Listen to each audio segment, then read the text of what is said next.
Okay, so, it's interesting how, like, when you get older, your interests evolve, right? Like, we're all balancing work and maybe family and just, like, the daily grind. Mm-hmm. But have you ever thought about this? There's, like, this whole global thing, this multi-billion-dollar industry, and it's all about adults buying toys. Yeah. No, it's definitely not just kids in the toy aisle anymore. It's a real thing. For sure. And it might just seem like people treating themselves, on the surface, but if you dig a little deeper, it tells you a lot about what's going on, culturally and how the economy is changing. It even kind of gets at that, like, basic human need for connection and joy. Yeah, totally. And that's kind of what we're going to dive into today. Yeah. Like, maybe you've seen this whole collector thing happening, or, hey, maybe you've even got some of those cool collectibles yourself. But we're going to look at the data and the trends to figure out, what's really driving this whole craze of adults collecting toys. We're talking businesses that are just booming changes in how people spend their money and, like, the psychology behind it all. Yeah, and the goal is to go beyond just, seeing it happening and really trying to understand why. Like, what's making adults want to buy these things and, like, really invest in them? And what can we learn about, ourselves and the world by looking at this whole thing? Okay, so let's get into it. And a big player in this whole movement is this company called Pop Mart. So they started back in 2010, and they've grown into this massive company, like a $6 billion enterprise. And get this, the majority of their customers are adults. Wow. Yeah. And what's super interesting about Pop Mart is that they're all about these designer toys. Like, we're not talking about the usual action figures you see everywhere, right? These are, like, limited edition collectibles, and lots of people see them as, like, mini pieces of art. And that's why they attract a certain type of adult, someone who's into that kind of thing. Yeah, and the story of how Pop Mart started is really interesting, too. So there's this guy, Wang Ning, and he started it all with just one store, but things really changed in 2016. That's when he met this artist, Kenny Wong. They teamed up and created Molly. That's that blue-eyed character with the pout. You've probably seen her. Right. And getting exclusive rights to Molly was a super smart move for Pop Mart early on. Oh, yeah, totally. And then they came up with this whole blind box thing, which was, like, genius. So you buy this sealed box, and you have no clue which character is inside. It creates this mystery and, like, anticipation. It was kind of like that excitement you had as a kid opening presents. Yeah, exactly. It's like that thrill of unwrapping a surprise, but it's for grown-ups. And people loved it. Like, it went viral, this blind box thing. And Pop Mart's revenue just exploded, going from $21 million to a whopping $234 million in just 2 years. Wow. And Molly was responsible for over a quarter of that growth. So It's crazy. That's huge. It's not just about toys. It shows how adults are changing how they spend their money. Yeah. They're more willing to spend on things that make them feel good. Yeah, that makes sense. And to keep up with all this demand, Pop Mart had to, like, really scale up their operations. By 2021, they had 200 stores and over 1,500 vending machines. But they realized they couldn't just stay in one market. Right. They had to go international. Totally. Molly was a huge hit at home, but they needed a character that would appeal to everyone around the world. Yeah. And that's when Labubu came along. He's that kind of mischievous, fluffy elf with the little teeth. Oh, yeah, I've seen him. And he became a star. He even went on a tour in Thailand. Oh, wow. So Pop Mart's doing really well overseas. Yeah, they've got a presence in Asia, the US, Europe, Australia, like all over. And just in the first half of 2024, their international sales were almost 30% of their total revenue. Really? Yeah, and that's a 62% increase from the year before. That shows they really know how to connect with collectors worldwide. It's not just about toys taking over one place, it's global.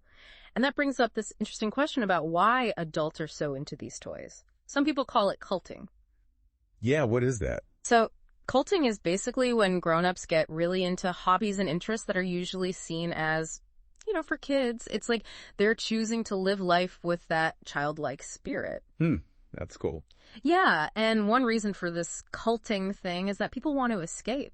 The world can be complicated and stressful, so these toys can kind of take you back to a simpler time when things were more fun. Right. And if you think about what young adults are dealing with today, it makes sense. Like, the job market's tough. There's all this worry about the future. Yeah. So maybe these collectibles give them a little bit of comfort, a way to feel carefree like they did when they were kids. And there's research that backs this up. Look at China's Singles Day in 2024. Yeah. That's a huge online shopping event. Almost 40% of Gen Z shoppers bought things that were marketed as providing emotional soothing. Wow. Yeah. And they spent a ton of money, like $140 million in just the first 7 minutes. That's insane. It's not just about buying a thing, it's about fulfilling some deeper emotional need. I wonder if the sources mention anything about social media and online communities, how they might be fueling this whole emotional soothing through collectibles. Yeah, that's a good point. And this whole thing isn't just happening in one place, it's global. Yeah. Like the UK brand Jellycat is super popular in China. Really? Yeah, it shows how much people all over the world love these comforting plush toys. And it's not just a little bit popular. Jellycat sales in China in 2022 were almost 8 times higher than they were back in 2013. Wow. That's a huge jump. It means they've really connected with Chinese consumers. Yeah, and it's not just sales.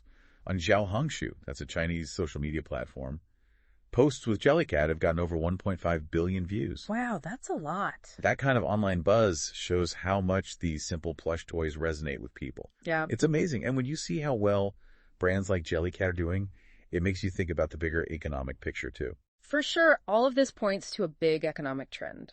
The designer toy sector in China has just blown up. It went from being a $1 billion market to a $15 billion market in under 10 years. That's incredible. And it's not just in China. The global market's doing the same thing. It went from $9 billion to $45 billion. So basically the toy market's getting bigger as economies grow. Yeah, exactly. Like China's GDP per capita, that's basically how much money each person makes on average, went from just over $2,000 in 1999 to $10,000 by 2019. That's a big increase. It is. And if you look back in history, you see similar patterns in other countries, like the US in the 1920s during the golden age of Hollywood, Yeah. Their GDP per capita was around that same $10,000 mark, adjusting for inflation, of course. Mm-hmm. And then Japan's animation boom in the 1960s happened right around when they hit that $10,000 GDP per capita level, too.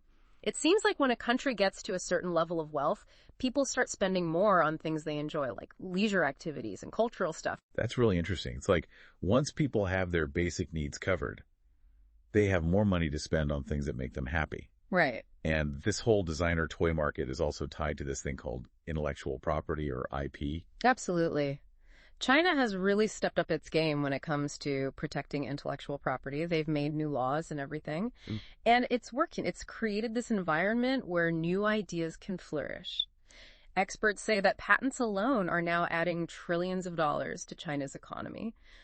When we talk about IP, it might be helpful to quickly mention the different types of IP rights involved. Yeah. Things like copyright and trademarks. Those specifically protect the artists who create these characters and Pop Mart's brand. It helps people understand a bit more without getting too technical. Yeah, that makes sense. And for the designer toy industry, intellectual property is crucial.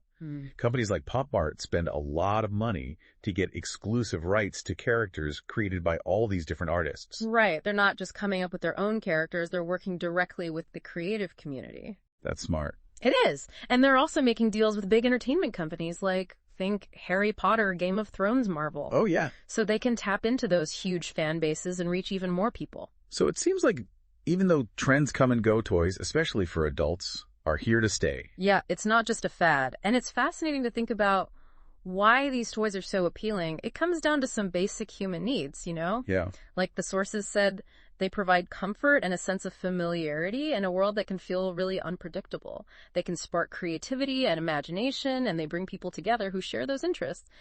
And maybe most importantly, they remind us that it's okay to dream and to believe in possibilities just like when we were kids. So to sum up our deep dive, the reason adults are collecting toys is this mix of nostalgia, wanting to feel good, and a desire to escape. And it's all happening against the backdrop of a growing economy and this focus on protecting and using intellectual property. Yeah. It really makes you think, doesn't it? What brings you joy and comfort as an adult? Could it be that engaging with something playful is actually more important than we realize?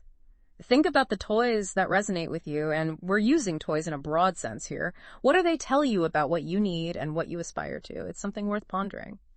And on that note, thanks for tuning in to the Deep Dive. We'll catch you next time. Yeah, see you then. Bye.